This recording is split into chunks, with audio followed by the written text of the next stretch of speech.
you want to stand up too? So we can find something to put it on the table. It's okay. For now, I'm all right. Now, somewhere in the Black Mountain Hills of Dakota lived a young boy named Rocky Raccoon. And one day his woman ran off with another guy, hit young Rocky in the eye. Rocky didn't like that. He said, I'm gonna get that boy. So one day he walked into town, booked himself a room in the local saloon. Rocky Raccoon checked into his room, only to find Gideon's Bible.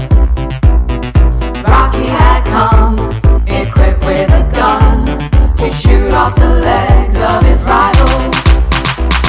His rival, it seems, had broken his dreams.